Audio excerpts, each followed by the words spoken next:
अल्हम्दुलिल्लाह नहमदुहु व नस्तईनुहु व नस्तगफिरुहु व नु'मिनु बिही व नतवक्कलु अलैहि व नऊज़ु बिल्लाहि मिन शुरूरि अनफुसिना वमिन सय्यिआति आमालिना मन यहदिहिल्लाहु फला मुज़िल्ल लहु वमन युज़्लिलहु फला हादिय लहु वनशहदु अल्ला इलाहा इल्लल्लाह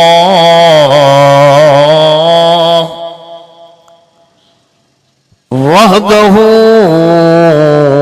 ला शरीक लहु वला नज़ीर लहु वला मिस्ल लहु वला मिसाल लहु वनशहदु अन्न सय्यदना व सनदना व मौलाना मुहम्मदन अब्दुहु व रसूलुहु इन्नल्लाह व मलाइकतहु युसल्लूना अलन नबी या अय्युहल्लज़ीना आमनू सल्लू अलैहि व सल्लिमू तस्लीमा अल्लाहुम्मा सल्लि अला सय्यिदना व मौलाना मुहम्मदिन नबील उम्मी व अला आलिही व बारिक व सल्लिम अदद कुल्लि मालूमिन लक दाइमन अबदा अम्मा बादु फ़क़द क़ाल अल्लाहु तबारक व तआला फिल क़ुरआनिल मजीद वल फ़ुरक़ानिल हमीद अऊज़ु बिल्लाहि मिनश शैतानिर रजीम बिस्मिल्लाहिर रहमानिर रहीम सुब्हानल्लज़ी अस्रा बिअब्दिही लैलन मिनल मस्जिदिल हराम मिनल मस्जिदिल हराम इलल मस्जिदिल अक़्सल्लज़ी बारकना हौलहु लिनुरियहु मिन आयातिना इन्नहु हुवस्समीउल बसीर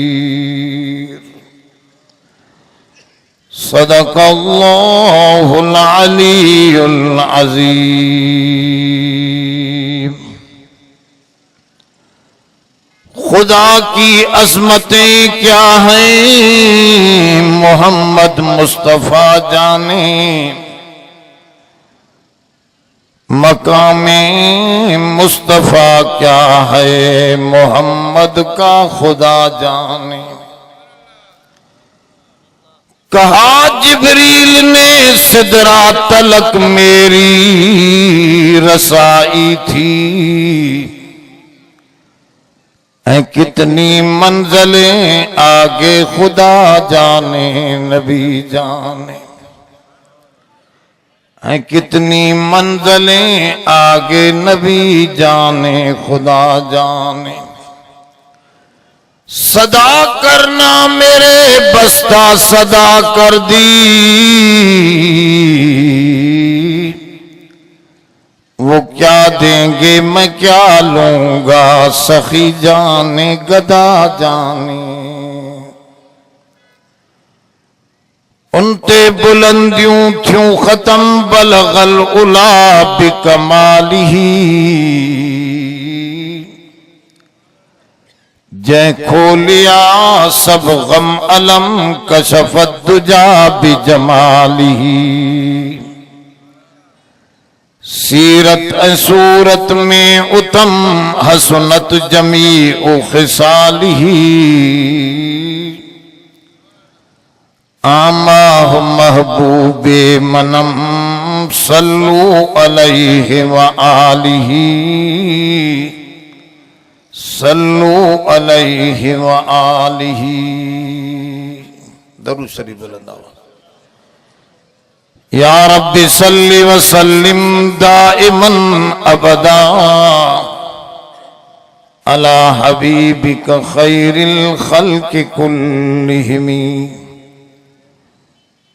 जै भी दोस्त दिल से दरूद पढ़ियो है थोड़ो थोड़ो अॻिते वधी अचे, पंहिंजी जाइ खां थोड़ो थोड़ो अॻिते सुरकी अचो। जाइ जी तब्दीली में बरक़ात हिन, माण्हू होश सां हवास सां सिधो थी वेंदो आहे। थोड़ा थोड़ा वेझा थी अचो, मञण वारा वेझा थी अचो, मुनकिर भली वेठा रह, उहे पंहिंजी जाइ ते वेठा रह, मञण वारा थोड़ो थोड़ो करीब थी अचो। पोइतनि दोस्तनि खे भी थोड़ो आराम सां वेहण जी जाइ मिले। अॼु मां जो घणो वक़्तु न वठंदुसि। वारह में अख जे मथां जीत घुमी वियो आहे, कन ते भी अलाए जीत अलाए छा आहे, ख़बर त पई कोन। पर चूंकि मजमू तमाम वॾो आहे, अब हाणे सां चिठियुनि जो कमु शुरू थी वियो।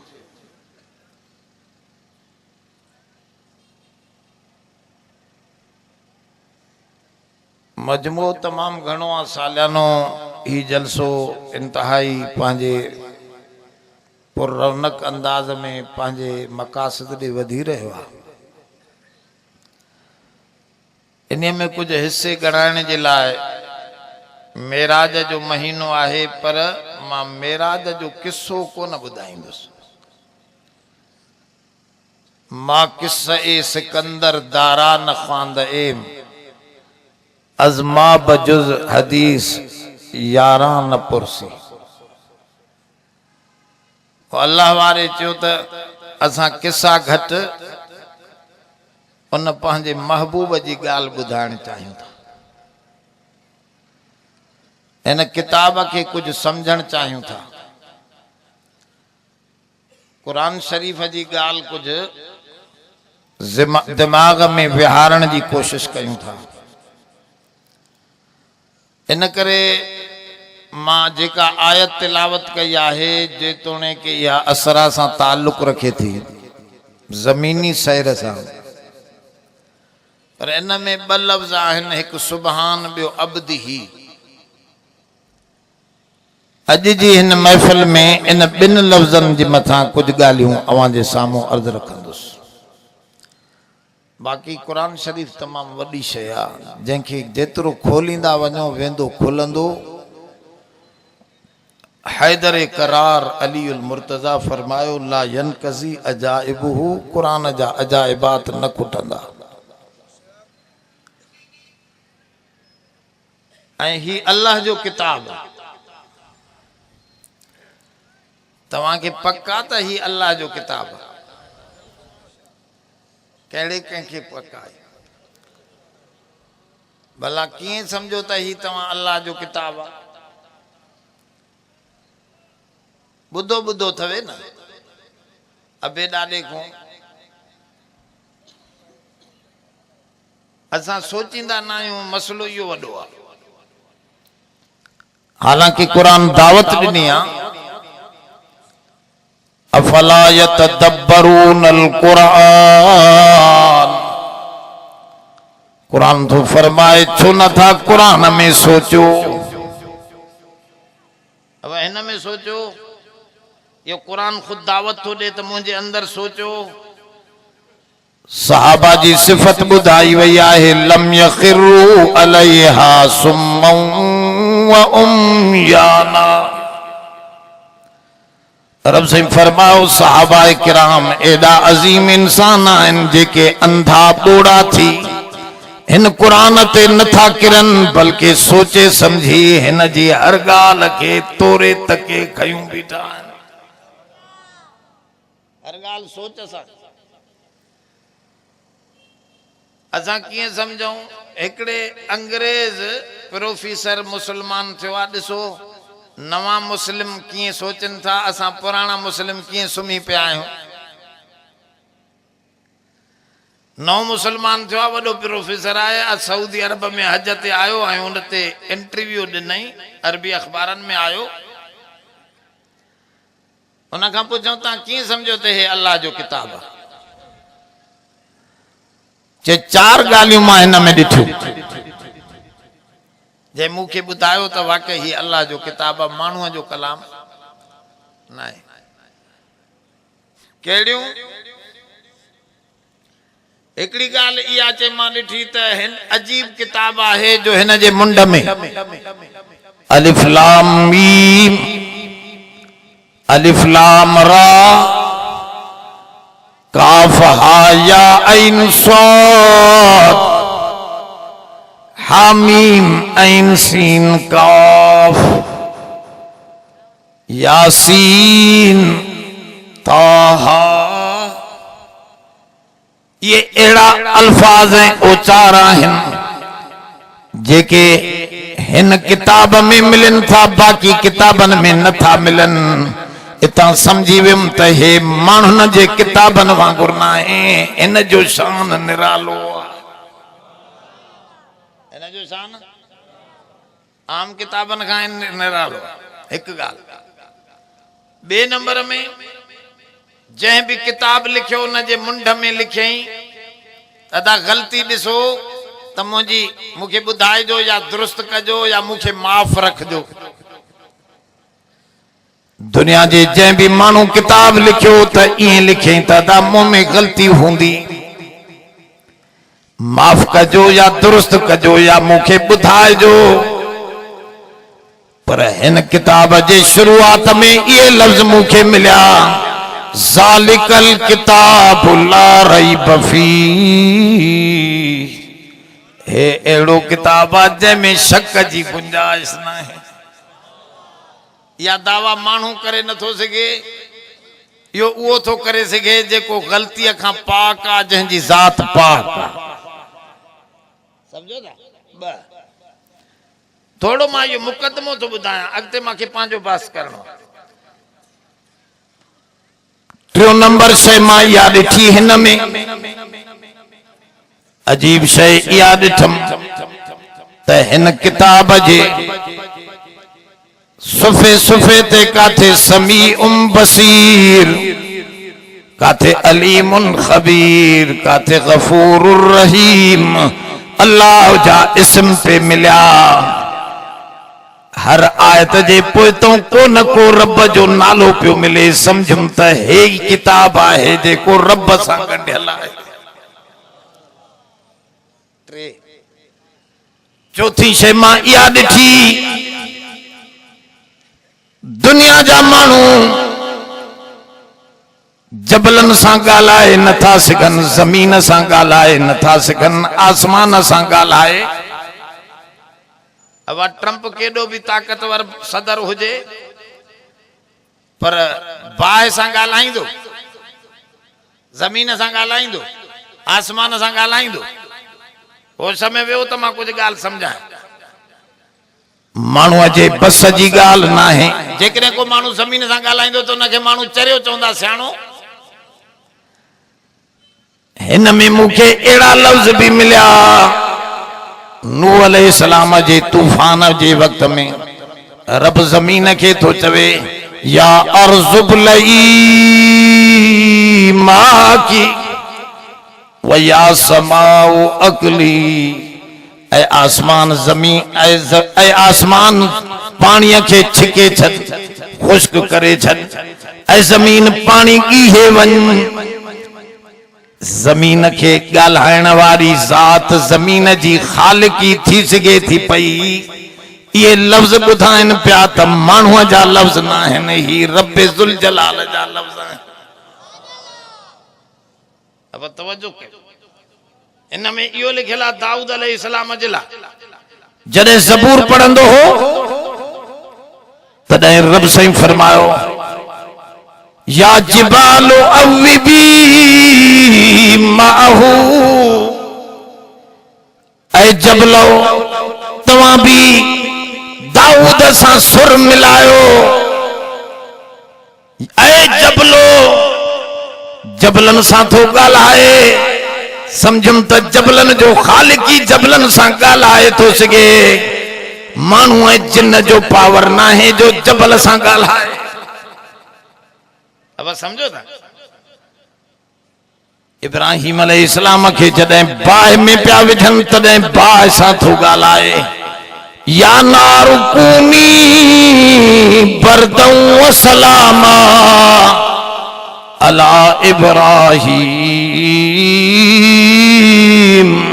इब्राहिम जे मथां ऐ बाहि थधी ऐं सलामती वारी बणिजी वञ। बाहि सां ॻाल्हाइण वारो बाहि जो खालिकी थी सघे थो। इतां समझ में आयो त ही माण्हूअ जो कलाम न बल्कि रब्बे ज़ुल जलाल जो कलाम आहे।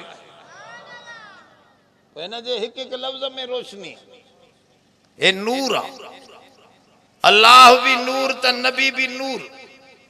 यो गलत माण्हुनि हलायो आहे त देवबंदी नबीअ खे नूर न आहिनि मञीदा। हाँ नबीअ खे अबू हुयो नबीअ खे अम्मा हुई नबीअ खे फुफियूं हुयूं नबीअ खे चाचा हुया नबीअ खे पूरो खानदान हुयो। नबी खानदानी माण्हू हो नबी जिन्स त इंसानिया पर चो हिदायत जो सब खां वॾे में वॾो नूर मोहम्मद मुस्तफा। इन्ना अरसलनाका शाहिदन व मुबश्शिरन व नज़ीरा वदाइयन इलल्लाहि बिइज़्निही व सिराजम मुनीरा। फरमाऊं ॿिया नबी त सितारनि वांगुरु हा तव्हांखे जेको नबी ॾिनुम वो त सिज वांगुरु आहे। जीअं सिज खां पोइ सितारनि जी रोशनी नज़र ई न ईंदी ईअं सोने मोहम्मद खां पोइ हाणे दुनिया में भी रोशनी आहे।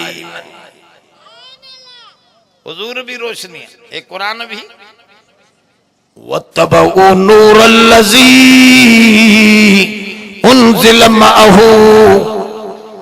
रब साईं फरमायो असां रहमत उन्हनि माण्हुनि जे लाइ लिखूं था पिया जेके नबीअ सां गॾु नूर लथल जे मथां ईमान आंदऊं उन जी ॻाल्हि समझूं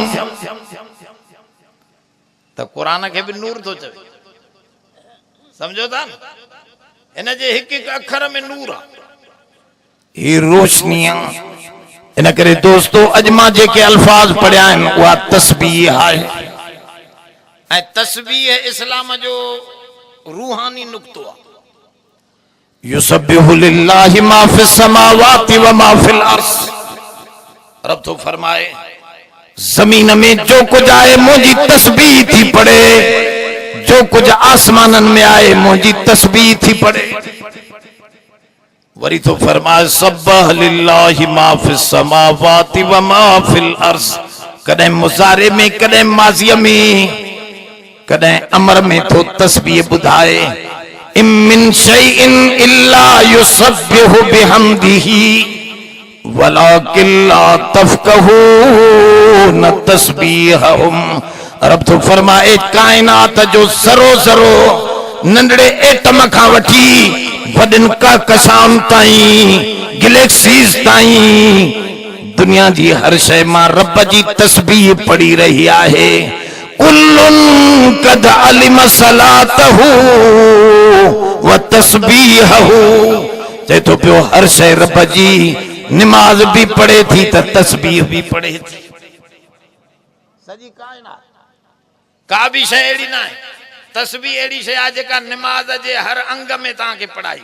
क़याम में सुबहानक अल्लाहुम्मा रुकू में सुबहान रब्बियल अज़ीम, सजदे में सुबहान रब्बियल आला। तस्बीह जी माना चाहे सुबहान अल्लाह चवण। अब सब चओ जोर सां, यो सुबहान अल्लाह ख़बर अथव? हदीस में ईंदा तमलउल मीज़ान, तव्हांजे तराज़ूअ खे सुबहान अल्लाह जो लफ़्ज़ भरे छॾींदो। तव्हांजे नेकीअ जो पलड़ो भरजी वेंदो, बुरायूं लाशें बणजी वेंदियूं, कुछ भी न थींदियूं। तव्हांजी तस्बीह जे करे तव्हां जन्नत जा हक़दार बणजी वेंदो। हुज़ूर जन फरमायो जेड़ा भी तव्हांजा गुनाह हुजन, बुखारी शरीफ मुस्लिम जी मुत्तफ़क़ अलैहि हदीस। मुझे सोने करीम जन फरमाया जो को पढ़े तो सुबहान अल्लाह व बिहम्दिही, सुबहान अल्लाह व बिहम्दिही। अगते न बस एतरो हदीस में एतरो सुबहान अल्लाह व बिहम्दिही, सुबहान अल्लाह व बिहम्दिही। 100 दफा सुबह जो पढ़े, 100 दफा शाम जो पढ़े। मुझे सोने करीम जन जी सही हदीस में मौजूद आ त जै 100 दफा पढ़ियो समुंड जे जग जेतरा गुनाह हुंदस त भी अल्लाह माफ करे छड़ींदुस तस्बीह जी बरकत सां। अब ये तस्बीह वडी शे, सुभान अल्लाह वडी शे, या सुभान अल्लाह मौलविन जो पेट्रोल थवे। तवा चौंदा हलदो त मांजी गाल भी हलंदी रहंदी। जो सुभान अल्लाह बंद थी वियो त दुनिया भी न रहंदी। छो त हे अल्लाह अल्लाह सा जे नाले सा कायम आहे। तंजे करे दोस्तों तवज्जो कजो, सुभान अल्लाह आहे छा? जंहिंखे एडो हलायो वियो आहे इनखे समझूं त सही, यो सुभान अल्लाह छा आहे? इन जी माना आहे त अल्लाह तू पाक आहे। अल्लाह अल्लाह पाक आहे। सुभान अल्लाह माना ऐं यो माफिया जा जुमला भी आहे। तस्बीह सां माफी मिलंदी आहे गुनाहनि जी। छो त असां ॾिसूं था कुरान शरीफ में जॾहिं फरिश्तनि एतराज़ कयो समझण जे लाइ त आदम खे छो थो पैदा करे, नहनु नुसब्बिहु बिहम्दिक। रब से फरमायो इन्नी आलम मा ला तालमून, मां ॼाणियां थो तव्हांखे ख़बर न आहे। फरिश्ता समझी विया त असां ग़लती कई आहे त छा चवण लगा? सुबहानक ला इल्म लना इल्ला मा अल्लमतना इन्नका अंतल अलीमुल हकीम। या तस्बीह माफी आहे। ॾिसो मूसा अलैहिस्सलाम चयो रब मूंखे पंहिंजी ज़ियारत करा। रब से फरमायो लन तरानी, सवाल ग़लत आहे। हिते तू ज़ियारत करे नथो सघे, सवाल ग़लत कयो थी। मां तजल्ली तो सटिया, ॾिसे ही जबल झले सघे थो। फलम्मा तजल्ला रब्बहु लिल जबल जलहु दक्का व खर्र मूसा सइका। रब से फरमायो असां सुई जे मुंह जेड़ी तजल्ली खोली से त जबल भी झुकी पयो, सड़ी वयो, त मूसा भी बेहोश थी किरी पयो। जॾहिं होश में आयो फलम्मा अफाक काल सुबहानक तुबतु इलैक व अना अव्वलुल मुमिनीन। ॾिसो तस्बीह तो पढ़े। जॾहिं यूनुस नबी मच्छीअ जे पेट में वियो तॾहिं तव्हांखे ख़बर आहे अजब मुला हाफ़िज़ लगो था पिया। तंहिंजे करे थोड़ो तवज्जो कयो, कुरान में सोचो यूनुस नबी केड़ा लफ्ज़ तो इस्तेमाल करे, नादा फिज़ ज़ुलुमात अल्ला इलाहा इल्ला अंत। पढ़ो पढ़ो पढ़ो जोर से, अंत सुबहानक इन्नी कुन्तु मिनज़ ज़ालिमीन फनज्जयनाहु मिनल गम। रब से फरमायो मुखे तस्बीह सा जो मच्छीअ जे पेट में याद कयई त मां सब गमड़ा दुखड़ा लाहे छड्या मांस। कज़ालिक नुनजिल मुमिनीन, मुंजो वायदो आ मोमिनन सा तस्बीह पढ़ंदा रहंदा त छडाईंदो रहंदो।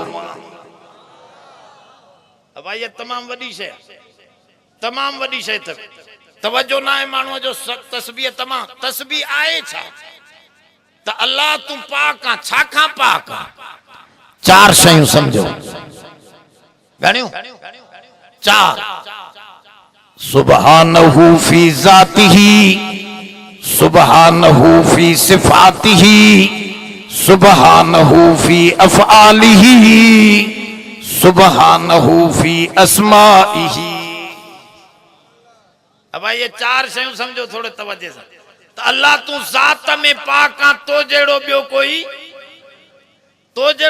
कोई ना है। तू पंहिंजी ज़ात में निरालो आ, तो जेड़ो ॿियो कोई। माण्हुनि जी वॾी भुल थी। अज भी तौरात में लिखियल आ, अज भी यहूदिन जे किताब में लिखियल आ। माण्हुनि पंहिंजा टोटका गंढिया आहिनि न इन्हनि जे किताबनि में। उन में लिखियल आ त हज़रत याकूब अलैहिस्सलाम सां अलाह मल विड़ियो। अब ॻाल्हि सम्झो था। पोइ अलाह जी अंडी लगी वयसि, थोड़ी जंग मंडकाईंदो हो, पर याकूब बि ज़ोर ठाहू का ॾिनसि साईं। हाणे ॿुधायो, माण्हुनि या अल्लाह खे माण्हू समझो या माण्हूअ खे ख़ुदा समझो। इहा भुल थी आहे यकी के माण्हूअ खे ख़ुदा बनायूं वेठा आहिनि, के ख़ुदा खे ई माण्हू समझूं वेठा आहिनि। हिंदू मज़हब में ओतार जो तस्वर आहे। ओतार जी माना छा आहे? अल्लाह इंसानी शक्ल में लही ईंदो आहे। जॾहिं ज़ुल्म वधी वेंदो आहे दुनिया में, रावण जो ज़ुल्म वधी वियो त राम अल्लाह हो, ओतार हो, उतरी आयो, रावण जे ज़ुल्म खे राम जी शक्ल में ख़त्म कयो वियो। कंस जे ज़ुल्म खे कृष्ण जी सूरत में अल्लाह लही आयो ऐं ख़त्म कयईं। अल्लाह खे माण्हू समझी वेठा। अल्लाह खे ऐं असांजा जट बि ईअं अथव। चइबा अल्लाह मौली साहब तव्हां जो बंदी डायरेक्ट 11,000 में त हथ न विझो। 11,000 सां तव्हांजी बिजली हलंदी? विच में ट्रांसफार्मर लॻाईंदव न? मां चयो छाजो मिसाल आहे? चए हे अल्लाह जो, अल्लाह जी बिजली समझ 11,000 ट्रांसफार्मर हिन पीर ये विच में हूंदा त बिजली सही मिलंदई। जो 11,000 में कुंडी विधई त सड़ी वेंदी। अब यो अल्लाह तो समझाए 11,000 सां। रब कुरान में फरमाओ फला तज़रिबू लिल्लाहिल अमसाल। रब जे लाइ मिसल मिसाल न मारींदा क्यों। रब त शान में ज़ात में निरालो। अब सोन जेड़ो सोन थींदो, चांदी जेड़ी चांदी थींदी, नबी जेड़ो नबी थींदो, वली जेड़ो वली थींदो, माण्हू जेड़ो माण्हू थींदो। पर अल्लाह जेड़ी ॿी का हस्ती जोर सां तो रब पंहिंजी ज़ात में सुभान। हिकिड़ो मूंखे चए पियो डीसी डिप्टी असांजो मिलंदो आहे त तव्हांखे डायरेक्ट मिलाईंदा आहिनि। साईं पहिरियों नायक खे ॿुधाइबो, पटेवाले खे ॿुधाइबो, वज़ीर सां मिलंदे त पहिरियों हुनजे सेक्रेटरीअ खे ख़बर पवे। ईअं कीअं डायरेक्ट तव्हां मुला मिलायो था पिया? इहा सही ॻाल्हि न आहे। अब मिसाल छा सां पियो ॾे? मखलूक सां। डीसी अंदर वेठो आ त ॿाहिरि जी ख़बर नाहे, ॿाहिरि आहे त अंदर जो पतो नाहे। ऐं बिजली त चओ मखलूक आहे, कुछ न कुछ खाईंदी आहे। क्रूड ऑयल खाईंदी, डीजल खाईंदी, अजे पेट्रोल ते ठहंदी। बिजली त कुछ न कुछ आ। पिन बिजली हुंदी त हवा खाईंदी, हवा सां ठहंदी। चए थो पियो सारी दुनिया कुछ न कुछ खाईंदी आहे। पर रब उहा जेको हुआ युतइमु वला युतअमु, जेको सॼी दुनिया खे खाराईंदो आहे पर पाण खाइण खां पाक आहे। सुभान आहे। उन सां भेटा अल्लाह खे दुनिया जी शयुनि मखलूक सां भेट ॾियण हराम। हेरे तवजो कयो। हमरा बीठो हिकिड़ो वॾे तलाव ते, वॾो तलाव जंहिंखे सिंधीअ में ढंढ चवंदा आहिनि। वॾी ढंढ हुजे, वॾो पाणी हुजे, 3-4 मुड़सनि खां तार पाणी हुजे।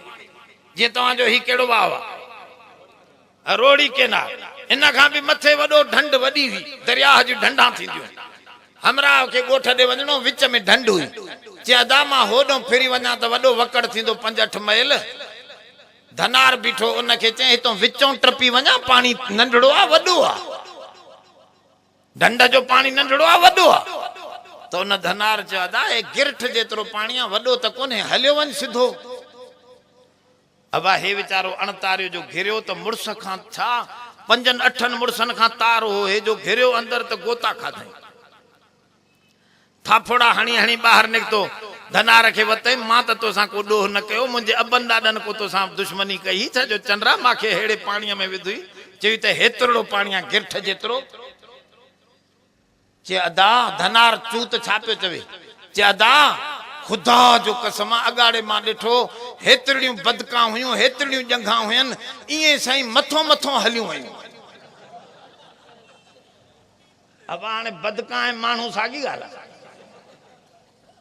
गाल समझो ये केड़ो क्यास माल फर्क आ ओ चरिया तू तो मानू मारी दे बदकाए मानू हिक समझी जे बदकाए मानू हिक जेड़ी शय नहीं तो खालिक मखलूक भी हिक जेड़ी शय जोर सा हिक जेड़ी शय जेकॾहिं इए कंदे त हुन छड़ो दुनिया में मानू मारियो तू त टिनी जहानन जी उन जो बेड़ो गर्क करे छडींदे इन जे करे न दोस्त के समझायो लैस कमिस्ली ही शैउन जो रब जेड़ी मिसल मिसाल आहे ही कोन इन करे उन के दुनिया जी गालन सा मिसाल दई न समझा दुनिया जी गालन सा एकड़ो चए पो सही अल्लाह सही पो भला हेडे पेशाब पाखाने में भी हुंदो फलानी जाय ते भी हुंदो फलानी जाय ते भी यो वरी ओ अहल हदीस फिक्रन वारा अरे कुरान जदी चवा त तू हुए त डायरेक्ट कुरान दिसंदो हदीस दिसंदो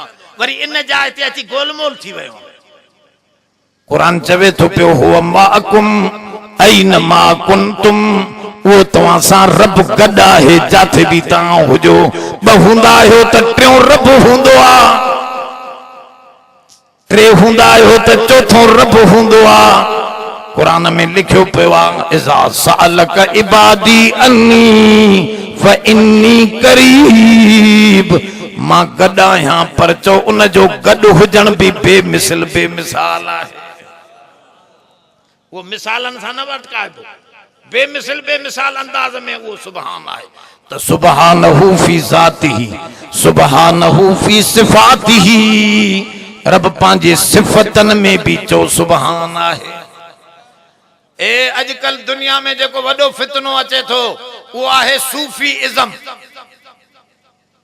यो वडो हरामी टोलो निकतो थे खबर अथव वडा वडा मानू लड़ंदा वता डीसी डिप्टी एकड़ो डीसी हुजे मैं सर तवा जे तो खैरपुर जो सूफी आ घणंग असा दे डीसी थी आयो मुके ते पे सही अल्लाह तो पो सब में वसे तो न तवा भी अल्लाह हो मां भी अल्लाह मां चो माशाअल्लाह ता भी लैट्रिन वेंदा आयो असा भी वेंदा आयो अल्लाह भी माशाअल्लाह लैट्रिन करे थो हाने जी यार मौलवी काडो जो गालियों गाले काडे मिलाए मां चो चरिया तू मखलूका हो खालिका तू मरज़ूका हो राज़िका तू साजिदा हो मसजूदा तू वठण वारो आ हो देण वारो आ तू सबनी ऐबन में मुब्तला हो सुभान पाक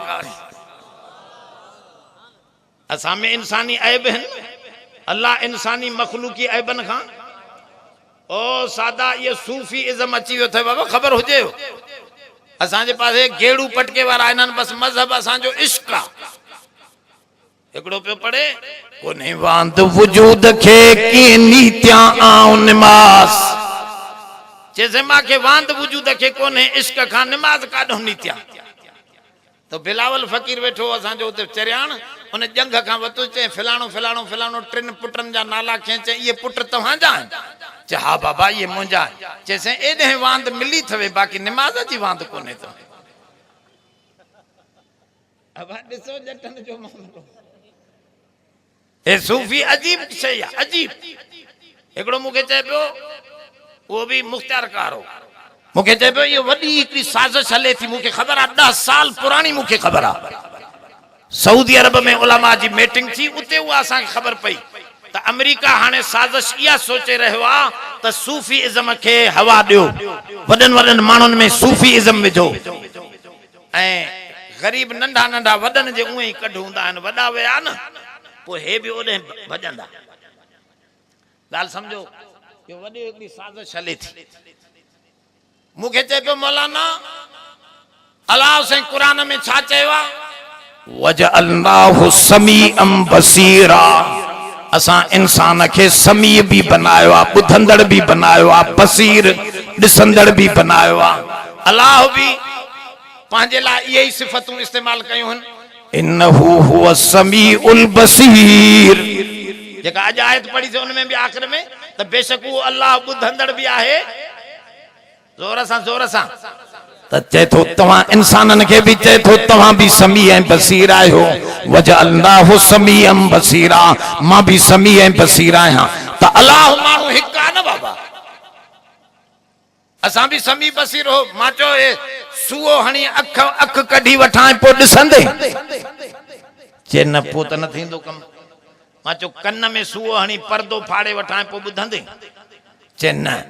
त मां चयो वॾो फर्क इहो थी, तूं असां ॾिसण ऐं ॿुधण में उज़वन जा मोहताज, रब कंहिं शइ जो मोहताज न आहे, पर ॿुधे ऐं ॾिसे थो, बल्कि ॿुधण ऐं ॾिसण जूं सिफ़तूं पैदा करे सघे। असां उज़वन जा मोहताज, वो कंहिं उज़वे जो मोहताज।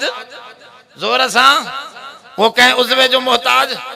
और मां ॿुधाईंदो आहियां दोस्तनि खे लतीफ़ो आहे, मौलाना फजल रहमान साहब नमाज पढ़ाइनि पिया जैकबाद में, पोइ रेस्ट हाउस में असां भी हुआसीं। असांजा जमात जा ॿ बोड़ा हा, वॾा घल बोड़ा, बुज़ुर्ग माण्हू आहे। हिकिड़ो मौलाना मोहम्मद मुराद रहमतुल्लाह अलैह, आलिम हा, सुठा आलिम। ॿिया हाजी करामतुल्लाह कराची जो। ये ॿई पोयों बीठा हुजनि, तकबीर ॿिनि बोड़नि शुरू कई। हाणे हिकिड़ो ॿिए जी ॿुधे त अब समझो था, तकबीर भला जमात में हिकु चइबी आहे या ॿ ॼणा चवंदा आहिनि? ॻाल्हायो नथा, चइबो त तव्हां वटि ॿ टे चवनि था। अब हिकिड़ो चवंदो आहे न, पर उते बोड़नि शुरू कई। हाणे हिकिड़ो ॿिए जी ॿुधे त चुप करे। दबदबा मौलाना खिली खिली खिली मुसले ते वेही रहियो। पोइ हिननि जॾहिं तकबीरूं पूरियूं कयूं, पोइ पुछो, उन लिखी ॾींदा आहिनि। चए अब छो थो खिले मौलाना? उन्हनि लिखी ॾिनो, साईं तव्हां तकबीर शुरू कई, बोड़नि हाणे बोड़ो ॿिए जी ॿुधे त चुप करे। मौलाना त खिली खिली उथियो, हाणे वरी ॿई बोड़ा खिलण वेही रहिया। मौलाना वरी वेठो इन्हनि जे खिलण ते। चई हाणे अब असां मोहताज हूं ॿुधण में कननि जा ऐं ॾिसण में अखियुनि जा। जो असां उज़वन जा मोहताज, रब कंहिं भी शइ जो ज़ोर सां मोहताज नहीं। जो वो पंहिंजी सिफ़तनि में भी सुभान आहे। ऐं टी शइ सुबहानहू फी अस्माई, वो पंहिंजे नाले में भी सुभान आहे। सब्बिह इस्म रब्बिकल आला। रब कुरान में फरमायो, मुंहिंजे नाले जी भी पाकाई माण्हुनि खे समझा। अब अल्लाह जो नालो पाक ना है, कीअं पाक आ? नबीअ जो नालो पाक ना है जा? ॿिन्ही नालनि खे असां पाक चवंदा आहियूं। अलीअ जो नालो पाक ना है जा? पाक आ। पर मसलो ॿियो आ, जेको कुरान थो समझाए, उहो समझण जो मसलो आ।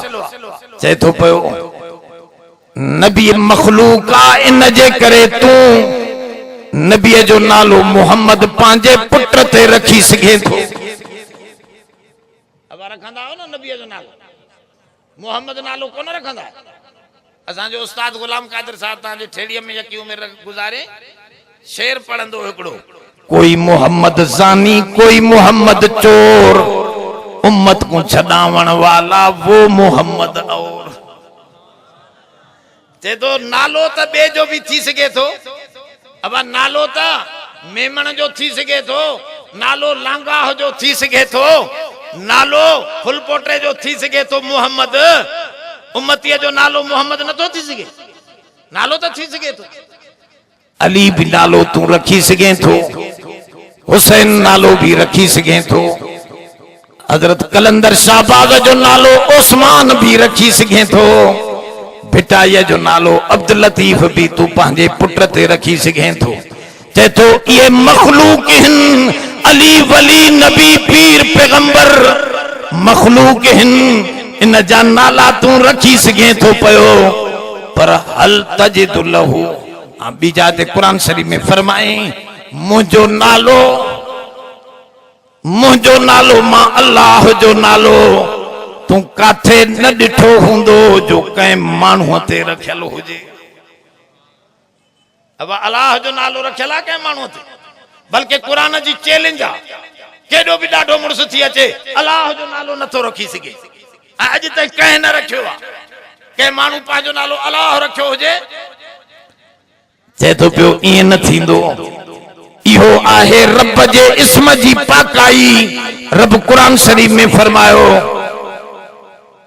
त ॾिस दुनिया जे अंदर ॿी मखलूक आहे तॾहिं त नाला उन जा रखिया था वञनि पर मां ख़ालिक आहियां इन करे मुंहिंजो नालो ॿिए ते अल्लाह रखियल न ॾिसंदे मुंहिंजो नालो बि सुभान आहे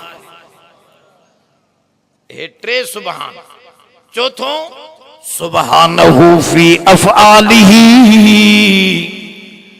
रब पंहिंजे कमनि में भी सुभान आहे रब मांजे कमनि में भी ए तव्हां केॾा बि बल्ब ठाहियो पर सिज जहिड़ो सिज अमेरिका ठाहे सघंदो ॻाल्हायो बाबा केॾो बि तव्हां ज़मीन जा ज़रात गॾायो पर हिन ज़मीन जे गोले जहिड़ो गोलो ठाहे सघंदो दुनिया रब तो फरमाए मुंहिंजो कम ॿियो दुनिया वारो करे न सघंदो लन यख़्लुक़ू ज़ुबाबन वल विजतमऊल सॼी दुनिया गॾिजी पवे त मूं जहिड़ी किनी मख बि ठाहे दुनिया न सघंदी मां पंहिंजे कमनि में बि सुभान ऐं पाक आहियां हेरे थोड़ो समझो यो मसलो ॾुखियो आहे जंहिंमें माण्हुनि खे भुल थी आहे को चए थो कलंदर बख्शा को चए थो पीर बख्शा को चए थो मीर बख्शा को चए थो पियो अली बख्शा नाला अजीब गरीब ॿुधूं था पिया चए थो अंधो छो थी वियो आहे रब जहिड़ो कम त मखलूक करे ई नथी सघे रब जहिड़ो कम मखलूक ज़ोर सां मखलूक काथे करे सघंदी ॾिसो हेरे थोरो तवजो कयो त मां थोरो सम्झां बाबा ही माइक्रोफोन माण्हुनि जो ठहियल आहे हे मेज़ हे कुर्सी माण्हुनि जी ठहियल हे लाउड स्पीकर माण्हुनि जो ठहियल आहे वो साइकिल मोटर माण्हूअ जी शइ ठहियल मंझां ॿी शइ न निकिरंदी माण्हूअ जी ठहियल शइ मां ॿी शइ न निकिरंदी उसूल आहे असां हिन माइक्रोफोन खे मिटीअ में पूरियूं पंहिंजो ई खानो ख़राब थी वेंदुसि या 4 माइक्रोफोन फुटी ईंदा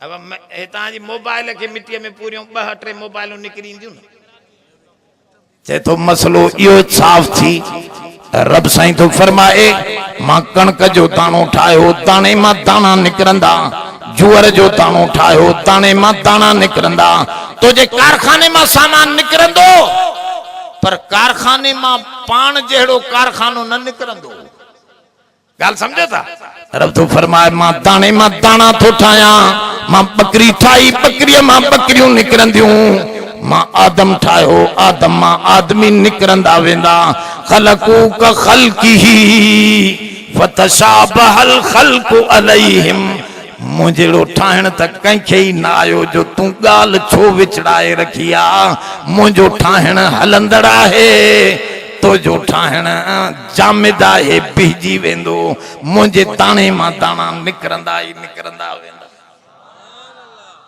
अल्लाह पंहिंजे ठाहिण में भी सुभान आहे अल्लाह पंहिंजे ठाहिण में भी ओ ये 4 तस्बीहूं यादि कयो उन जहिड़ो ॿियो कोई नथो ठाहे सघे रब तो फरमाए तव्हां कारीगरियूं कंदा आहियो पर रोशनीअ में मुंहिंजी कारीगरी फी ज़ुलुमातिन सलास 3 उंधारनि में कारीगरी कंदो आहियां अम्मा जे पेट जी उंधारी रहम जी उंधारी ॿार ते पर्दो चढ़ियो पियो आहे पर्दे जी उंधारी ख़लक़नल नुतफ़त अलक़तन फ़ख़लक़नल अलक़त मुज़ग़तन फ़ख़लक़नल मुज़ग़त इज़ामा फ़कसौनल इज़ाम लहमा सुम्मा अंशअनाहु ख़ल्क़न आख़र फ़तबारकल्लाहु ahsanul ख़ालिक़ीन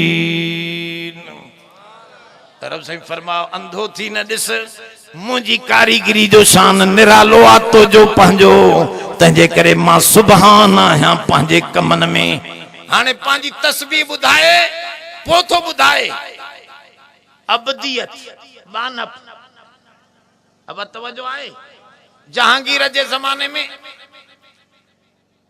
जहांगीर बादशाह जे ज़माने में आलमन जी माण्हू इज़त घटि पिया कनि अब थोरो तवजो कजो ॻाल्हि खे थोरो मां ॿिए पासे आणियां थो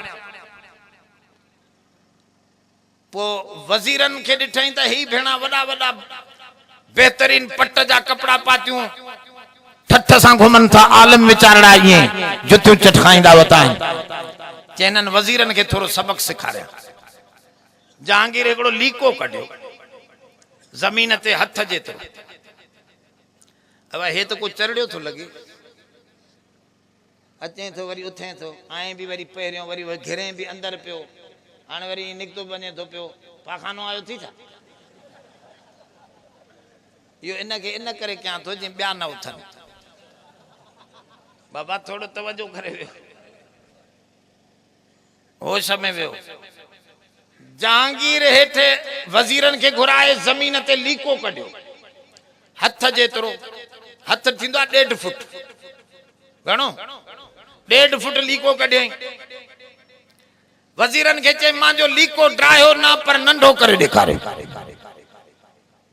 न हेडो ड्रायो पर यो नंढो थी वने वजीरन जो से हे तो जुल्म जी गाल हाने भला इयो असा को ये हेडो या ड्राहण दे या पुछड़ी अडो या होडो सेरांदी अडो या पेरांदी अडो त पो हे नंढो थींदो बाकी ये की नंढो थींदो जे हेडी लखन रुपए जी भेण तनखाहू खायो ता तवा के एतरो अकुल ना है जो हे मुजो लीको बगैर ड्राहण जे नंढो करे दियो जैसे असा को चढ़ेला जे वनी फिलाने मौली साहब के वठी अचो उनके खबर ही मौली साहब गरीब आ जाने वो नंढो करे वियो त सब उन जी खिदमत कंदो जैसे असा त हथन पेरन सा छा हर लिहाज सा उन जी खिदमत कंदा से ये नंढो हे किए थींदो जदा वठी अचो न ता मौली साहब अब वठी आया उन मौली खबर ही त यो वडो सहीन आलिम उनके घुराए करे चे अदाए मुजो लीकवा मुझे लीके के हथ न लाए जाए पर नंढो थी वने चे हा सही मिनट में तो क्या जेतरो नंढो चो ओतरो करे दिया तवा जो लीको न ड्राहिंदो अब छा कई उन बादशाह जे लीके सा वरी पंजो एकड़ो लीको छिकई 4 फुटन जो पासे में जैसे हाने ता जो लीको नंढो आ मारे लीके का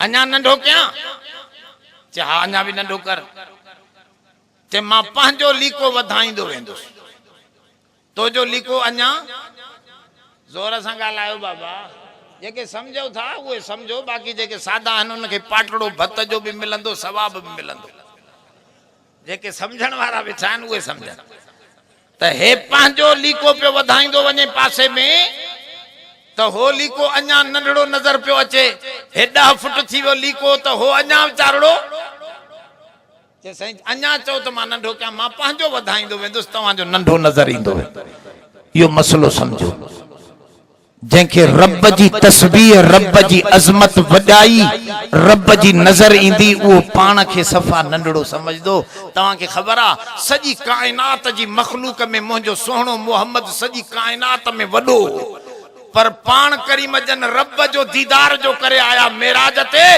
जदे वडी हस्ती दिठो त पान फरमायो वला फखर मा त बानड़ो आया रब जो दुआ में लफ्ज केड़ा था इस्तेमाल कन हुजूर जन अल्लाहुम्मा अना अब्दुक वब्नु अब्दिक वब्नु अमतिक नासियती बियदिक माजिन फी हुक्मुक ऐ अल्लाह मा तो जो बानड़ो आया तुझे बाने जो बार आया मुझे अब्बे जो नालो भी अब्दुल्ला हो माना अब्दुल्ला माना अल्लाह जो बान दिसो सागो मां बानो मुझो अब्बो भी बानो तो जो रब मां बानी तो जी जो बार आया मुझी अम्मा भी तो जी बानी आई रब फर इन करे हदीस में इंदो आ रब जी अजमत जेडी दिमाग में तोजी वधंदी वेंदी तेडो तू पाण के नंढो समझ दे अब जेडो होली को पे वधे त तिए होली को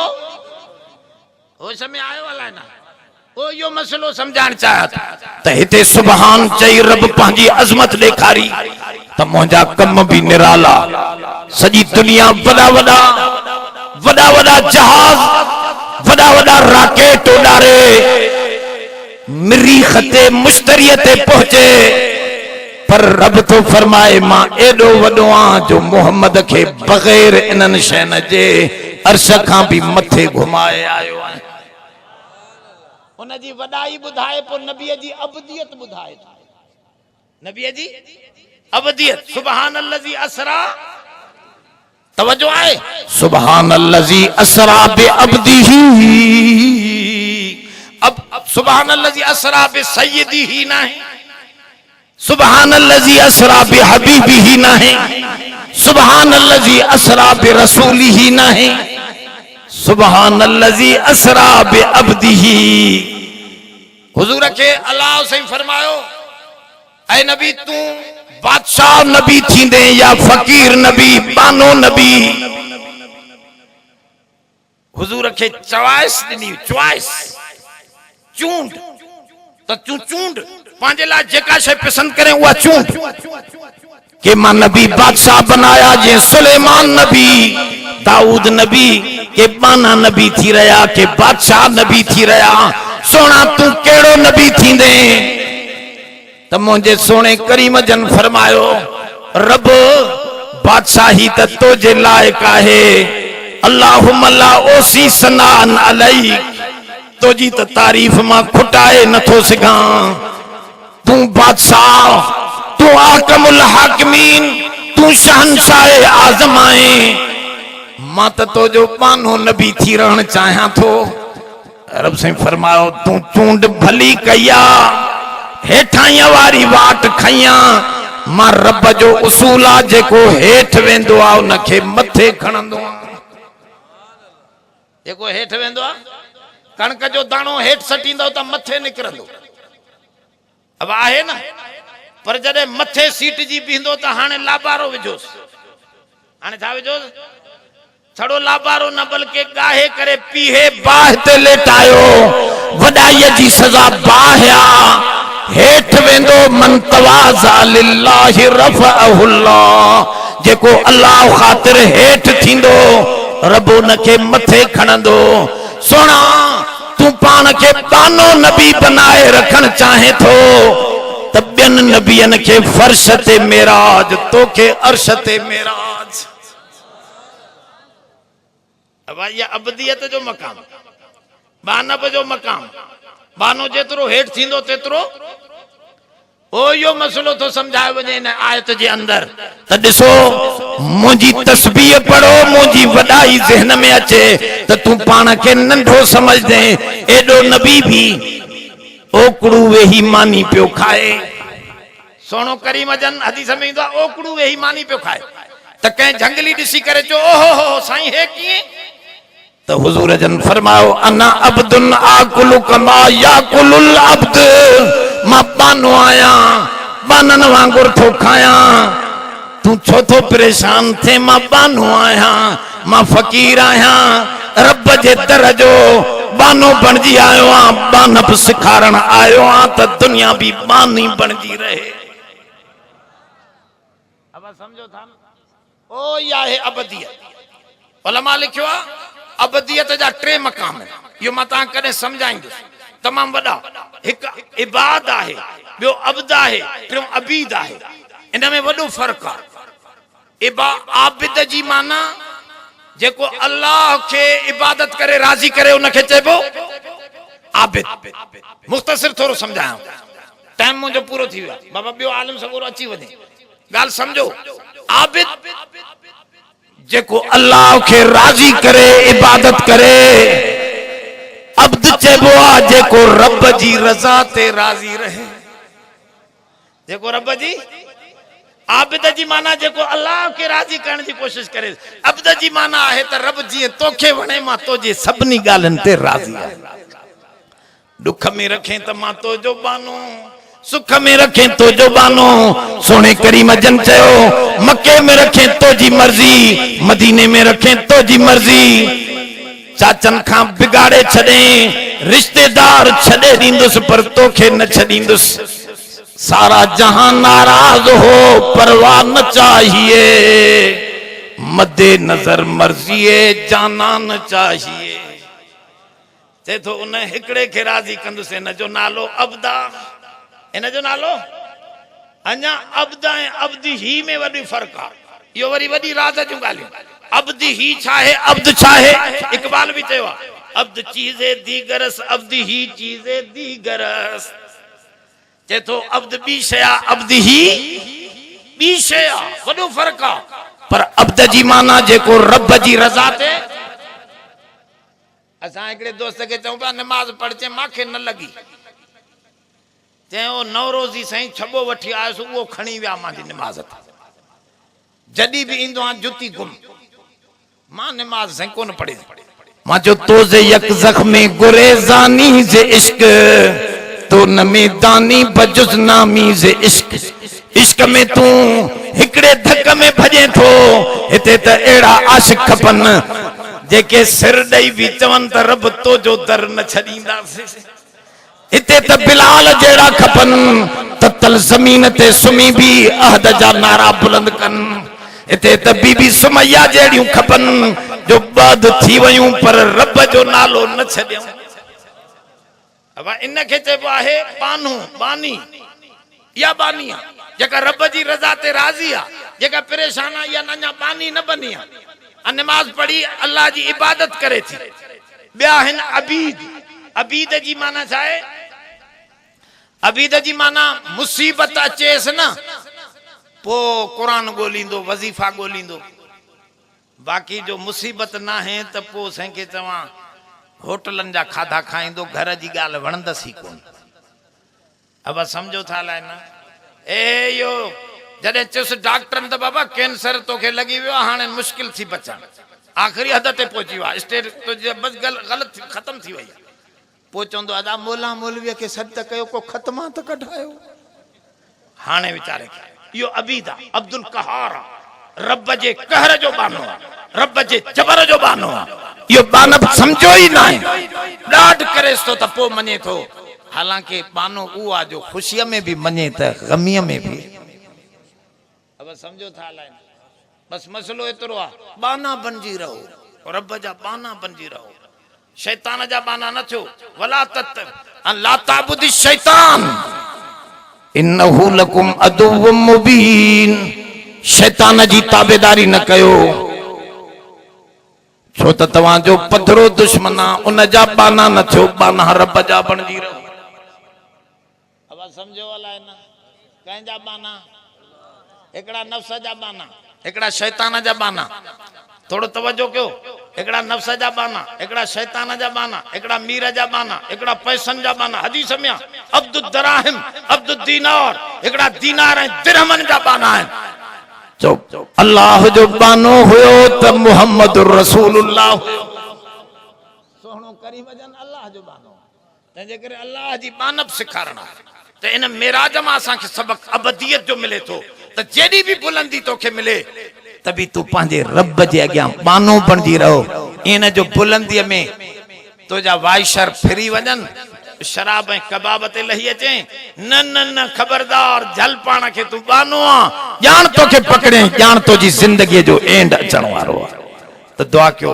अल्लाह असांखे बानब जी ज़िंदगी अता फरमाए आखिर दावाना अनिल हम्दुलिल्लाहि रब्बिल आलमीन अल्लाहुम्मा वफ़िक़ना लिमा तुहिब्बु व तर्ज़ा अदाए ममाती जी मुतल्लिक़ छा लिखियो आहे हिन दोस्त इहो जॾहिं इहो पाण जलसो कराईंदो न जंहिं हे चिठी लिखी आहे पोइ इन ते ममातीअ ते ॻाल्हाईंदासीं ठीकु आहे न बाक़ी ॿियनि जे जलसनि में पंहिंजा फ़ाइदा वठण इहो सुठी ॻाल्हि न आहे तंहिंजे करे असांजो मसइलो जेको हो अब कंहिं बीमार आहिनि दोस्त असांजा उन्हनि बीमारनि खे अल्लाह तमामु बीमारनि खे शिफ़ा कामिला आजिला अता फरमाए जेके हिते मौजूदीन आहिनि या ग़ैर हाज़िर आहिनि बीमारीअ जी वजह जे करे अची न सघिया दिलि उन्हनि जी बि तांघींदी हूंदी अल्लाह औरतनि मर्दनि नंढनि वॾनि जी सभिनी बीमारियुनि रूहानी जिस्मानी सभिनी बीमारनि खां शिफ़ा आजिला कामिला अता फरमाए रब्बना तक़ब्बल मिन्ना इन्नका अंतस समीउल अलीम व तुब अलैना इन्नका अंतत तव्वाबुर रहीम रब्बिग़फिर वरहमना सल्लल्लाहु सबन सोहणा पखी सबन हंज माण्हू सबन सोहणा पखी सबन हंज कंहिं कंहिं माण्हू मंझि अचे बूई बहार जी अल्हम्दुलिल्लाह अॼु जा प्रोग्राम जा मेहमान ख़तीब सिंध